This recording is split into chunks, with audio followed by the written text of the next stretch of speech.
अब बात करते हैं एग्जैक्ट स्किल्स जो इन्वेस्टमेंट बैंकिंग में चाहिए। अगर आप इन्वेस्टमेंट बैंकिंग में करियर बनाना चाहते हो तो 5 एरियाज में फोकस करना होगा। First is your financial modelling, this is non negotiable. You should know 3 statement modelling, DCF valuation, comparable company analysis, ratio analysis, projection, scenario analysis and sensitivity analysis. Excel आपका daily tool होगा। अगर आप Excel में weak हो तो investment banking में struggle होगा। Second is your accounting and financial statement analysis. Investment banking numbers driven industry है। आपको balance sheet, income statement, cash flow statement समझना ही पड़ेगा।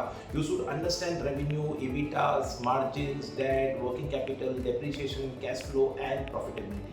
अगर फाइनेंशियल स्टेटमेंट नहीं समझे तो वैल्यूएशन नहीं समझ पाओगे, और वैल्यूएशन नहीं समझे तो इन्वेस्टमेंट बैंकिंग में कॉन्फिडेंस नहीं आएगा। Third is your valuation. Valuation investment banking का कोर है।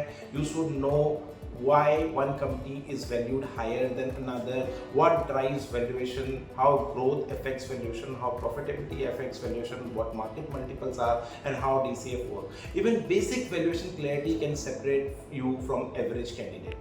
Fourth is your communication and presentation skill. ये skills students ignore करते हैं, but investment banking में communication extremely important है।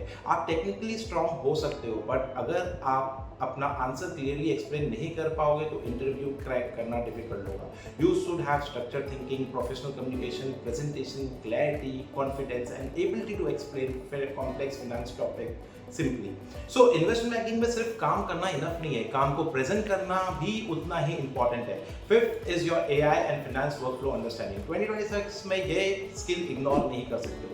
AI will not replace strong finance professionals, but finance professionals using AI will definitely outperform those who don't. Today, analysts are using AI tool for research, annual report summaries, industry analysis, earning call analysis, documentation understanding, data organization, and workflow automation. अगर आप finance के साथ AI tools use करना जानते हो तो your productivity improves massively. But one warning, AI से copy paste करना skill नहीं है, AI को finance workflow में smartly use करना skill है।